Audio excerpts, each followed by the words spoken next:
আসসালামু আলাইকুম রহমতুল্লাহি অবরকাতুহু।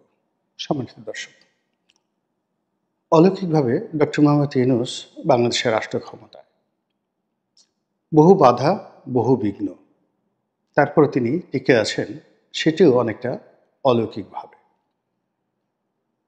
সাধারণত আমাদের দেশে মানুষ ধৈর্য রাখতে পারেন না।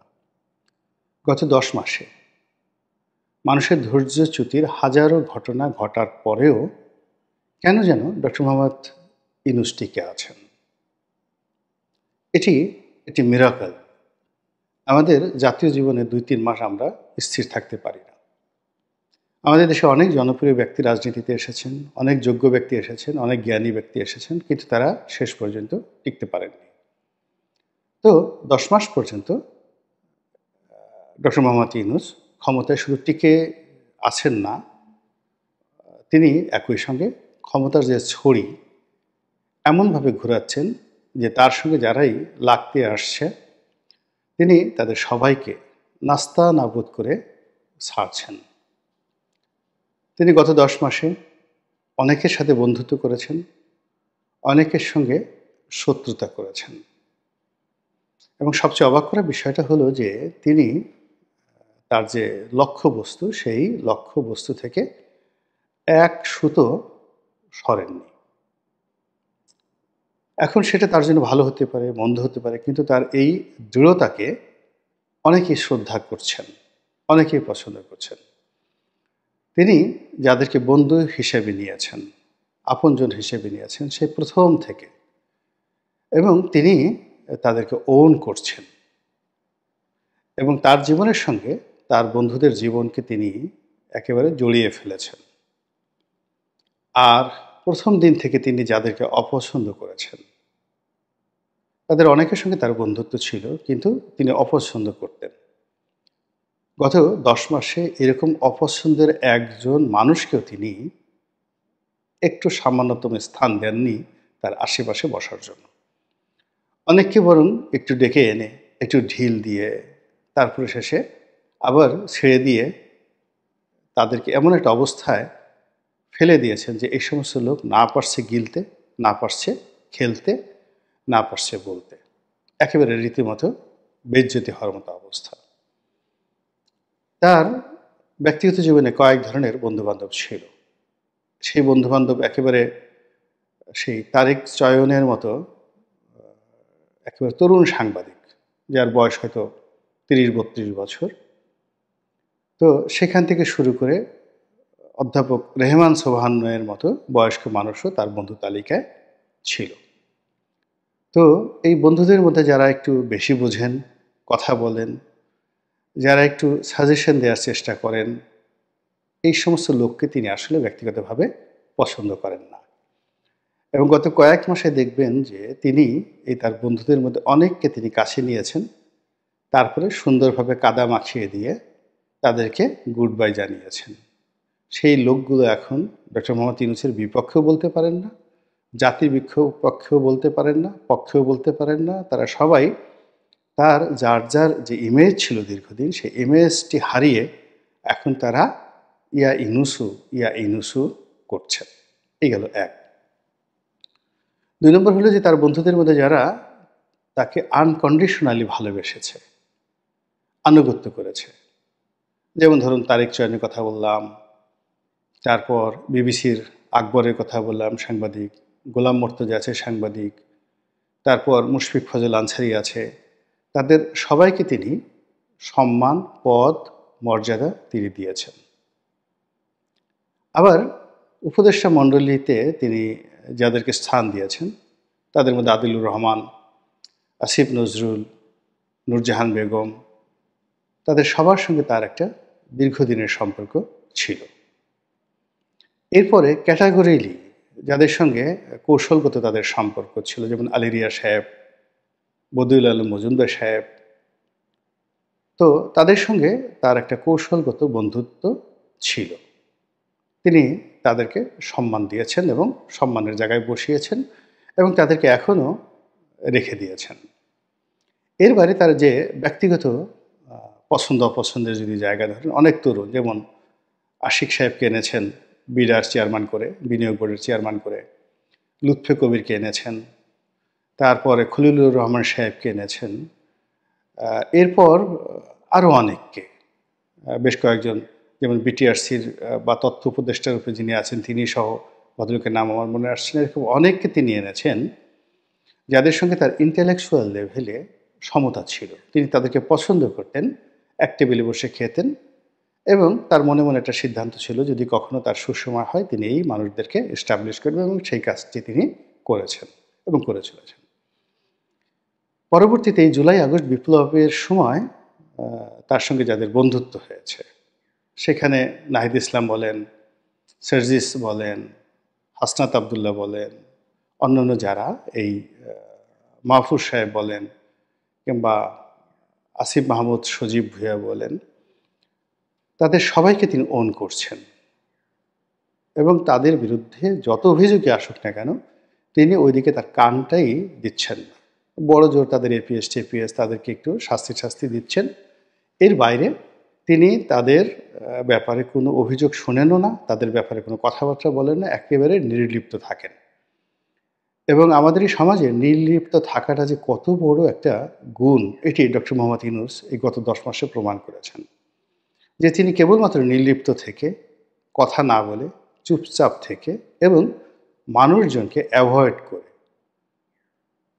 তিনি অনেক মানুষকে তিনি অ্যাভয়েড করেছেন, অনেক মানুষের সংসর্গ তিনি পরিত্যাগ করেছেন, এবং সবচেয়ে বেশি পরিত্যাগ করেছেন বাংলাদেশের সাংবাদিকদেরকে, একেবারে পরিত্যাগ করেছেন, যাকে বলা হয় কুল্লু তালাক, কুল্লু তালাক, কুল্লু তালাক।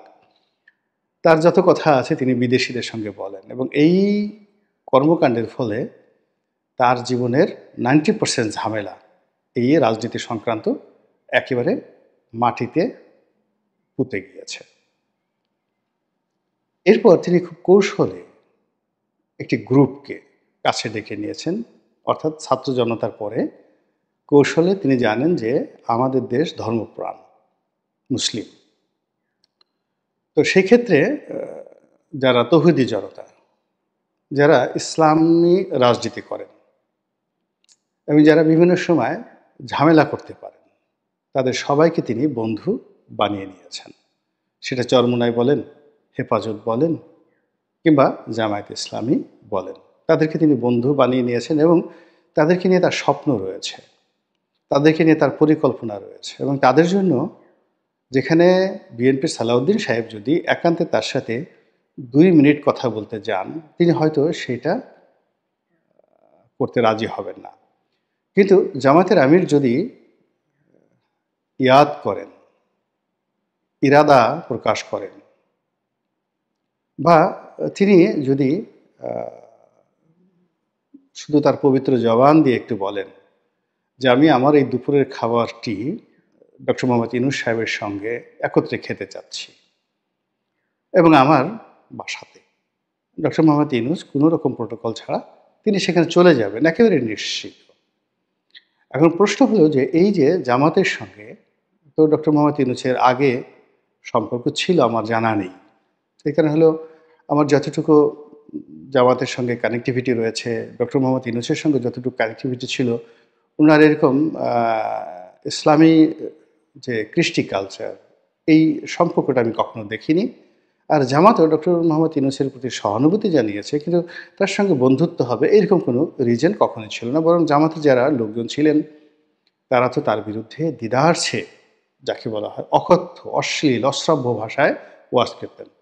আপনি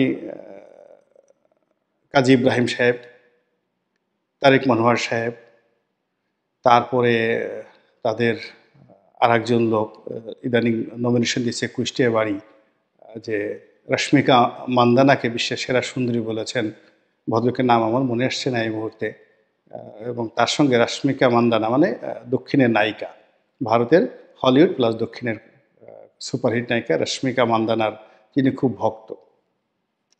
তো সেই ভদ্রলোক তারা তাদের ওয়াজে নসিহতে ডক্টর মোহাম্মদ ইউনূসের একেবারে 12টা বাজিয়ে দিয়েছেন, কিন্তু এই মানুষগুলো আবার এখন ডক্টর মোহাম্মদ ইউনূসের প্রশংসা করছেন, তার ভক্ত হচ্ছেন, অনুরক্ত হচ্ছেন, তার জন্য দোয়া করছেন তিনি যেন দীর্ঘায়ু লাভ করেন, সুস্থ থাকেন।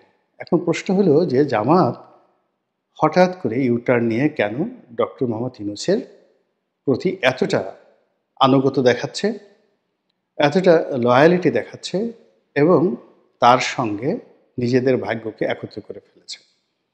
আমার ক্ষুদ্র যে বুদ্ধি, সেই ক্ষুদ্র বুদ্ধি অনুযায়ী যেটি মনে হয়েছে, জামাত অতীতে যাদের সঙ্গে বন্ধুত্ব করেছে, রাজনৈতিক দল হিসেবে সেটা জাতীয় পার্টি, বিএনপি, আওয়ামী লীগ, সবার সঙ্গে তাদের বন্ধুত্ব হয়েছে এবং প্রায় সবাই তাদের সঙ্গে বেইমানি করেছে, মুনাফিকি করেছে এবং জামাতকে ওন করেনি, জামাতকে ইউজ করেছে just like a toilet tissue. This is the reality. এবং পেছনে পেছনে তারা জামাত সমালোচনা করেছে, সামনে সামনে নিজেদের প্রয়োজনে জামাত ভালো, এরকম একটা অবস্থা তৈরি হয়েছে সব জমানাতেই। ফলে জামাতের মধ্যে একটা ক্ষোভ ছিল, বেদনা ছিল, ক্রোধ ছিল এবং এই জীবনে, জামাতের জীবনে দুইজন মানুষ তাদের সাথে মুনাফিকি করেনি। এক নম্বর ব্যক্তি হলো বঙ্গবন্ধু শেখ মুজিবুর রহমান।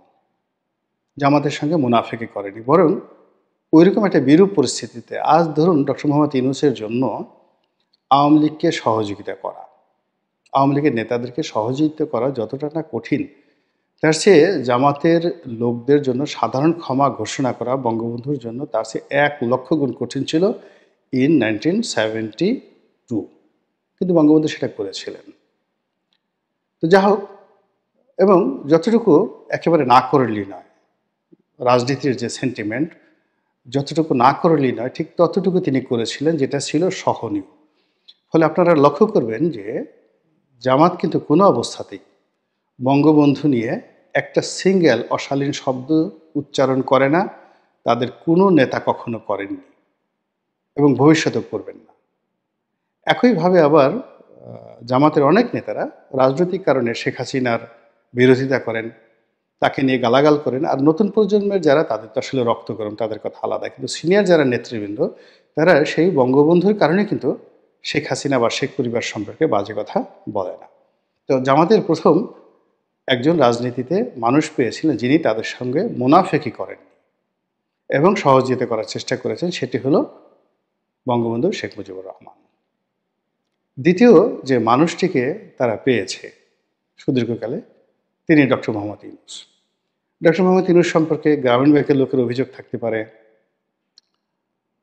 বিএনপির অভিযোগ থাকতে পারে, রাজনীতিবিদদের অভিযোগ থাকতে পারে, তার সঙ্গে যারা অর্থনৈতিকভাবে জড়িত ছিলেন, ব্যবসা বাণিজ্য করতে পারেন, কিন্তু জামাতের সঙ্গে তার এই যাবৎকালে যতটুকু লেনাদেনা হয়েছে, যতটুকু কথাবার্তা হয়েছে, জামাত সম্ভবত ডক্টর মোহাম্মদ ইউনূসের কথা এবং কাজে একটা মিল খুঁজে পেয়েছেন, যেটি তারা অতীতে কখনই কারো কাছ থেকে পাননি।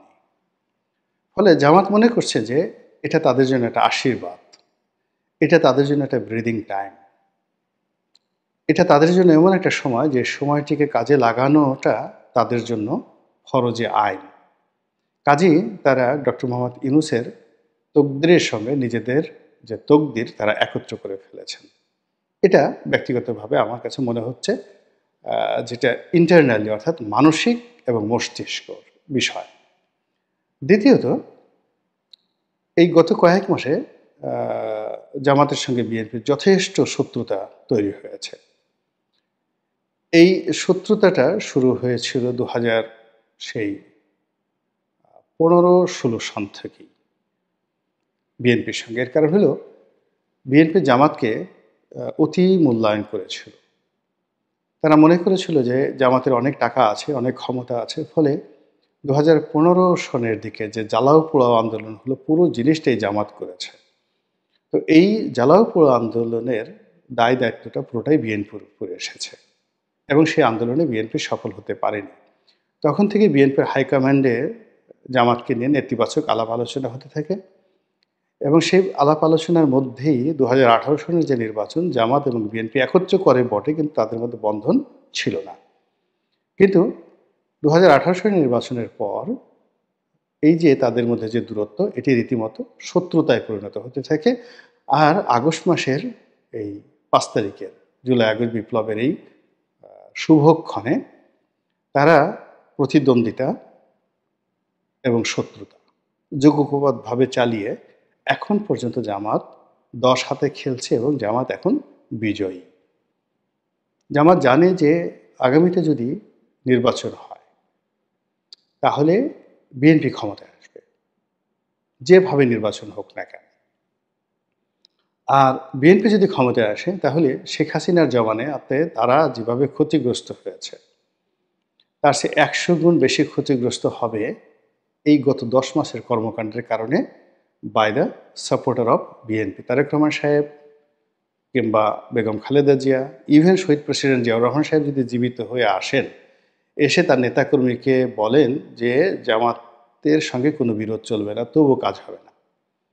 যেই দিন বিএনপি সরকার গঠন করবে সেই দিন থেকেই জামাতের এখন তো মুখোশ উন্মোচন হয়ে গেছে। উপজেলা থেকে জেলা, জেলা থেকে বিভাগ, দেশ, তাদের মধ্যে জামাতের যারা নেতাকর্মী তারা কে কীভাবে কথা বলতে পারে, কার কতটুকু শক্তি আছে, কে কতটা নেতিবাচক, তারপরে কার কতটা মুখোশ রয়েছে, সব জিনিস বিএনপির কাছে একেবারে খোলাসা হয়ে গেছে। ফলে বিএনপির যে ক্রোধ সেটা টগবগিয়ে ফুটছে, মেজাজ গরম হয়ে গেছে। এটা আওয়ামী লীগের যে জামাতের উপর যে ক্রোধ, ওটা একটা মানে নীতি এবং আদর্শের বিষয় ছিল। এর কারণ হলো আওয়ামী লীগের সঙ্গে জামাতের কখনো কৌশলগত বন্ধুত্ব হয়নি। তারা ক্ষমতা ভাগাভাগি করেনি, এক টেবিলে বসে এক প্লেটে বসে খাবার খায়নি। ফলে আওয়ামী লীগের সঙ্গে জামাতের যে বিরোধ, ওটা হলো চিন্তার জগতে, ইথিক্যাল জায়গাতে, নৈতিক জায়গাতে ৭১-এর ঘটনাকে কেন্দ্র করে। কিন্তু বিএনপির সাথে যে জামাতের বন্ধুত্ব সম্পর্ক, সেখানে বিএনপি মনে করে যে তারা না হলে জামাত টিকতো না, তারাই জামাতকে বাংলাদেশে প্রতিষ্ঠা করেছে, তারা জামাতকে বাঁচিয়ে রেখেছে, তারা জামাতকে সরকারে অংশগ্রহণ করার সুযোগ দিয়েছে, ইত্যাদি নানা কথাবার্তা। এবং এই সকল কথাবার্তার প্রেক্ষিতে তারা আশা করে যে জামাত আজীবন তাদের কৃতদাস হয়ে থাকবে, মাথা উঁচু করতে পারবে না। বিএনপি যা বলবে জামাত শুধু বলবে আলহামদুলিল্লাহ, সুবহানাল্লাহ, আল্লাহু আকবার। কিন্তু এ কি, এই যে আগস্ট মাসের ৫ তারিখের পরে এক নতুন জামাত, এই নতুন জামাত খিলাফত প্রতিষ্ঠা করতে চাচ্ছে, এই নতুন জামাত ইসলামী রাষ্ট্র প্রতিষ্ঠা করতে যাচ্ছে, এই নতুন জামাত হযরত উমর হতে চাচ্ছে, এই নতুন জামাত কোরআনের আইন প্রতিষ্ঠা করতে যাচ্ছে, সৎ এবং ন্যায় পরায়ণতার কথা বলছে, যা কিনা বিএনপির সঙ্গে সরাসরি কন্ট্রাডিক্ট। জামাত যখনই কোরআনের কথা বলছে, সঙ্গে সঙ্গে বিএনপির লোক অপমান বোধ করছে যে আমরা তো এই গত কয়েক মাসে কোরআনের একটা আয়াতও আমরা অনুসরণ করিনি। জামাত যখন হাদিসের কথা বলছে তখন বলছে আমাদেরকে নিয়ে ঠাট্টা করো, দাঁড়াও পেয়ে নেই, এমন ডলা দেব। শেখ হাসিনার কি ডলা দিয়েছে, ডলায় ডলায় তোর জীবন শেষ করে দেব। জামাত যখন বলে এক জালেম গেছে আর এক জালেম এসেছে, তখন বিএনপি লোক বলে আমরা কি বুঝি না তুমি জালেম কাদেরকে বলো, ফাজলামও পেয়েছ। আবার এক পক্ষ খেয়ে গেছে আর এক পক্ষ খাওয়ার জন্য বসে আছে, বিএনপি বলে যে দাঁড়াও, কেমন খাওয়ার জন্য বসে আছি তা দেখাবো, ক্ষমতা আগে পেয়ে নেই, তারপরে দেখাবো খাওয়া কাকে বলে, এবং সবার আগে তোদেরকে খাবো।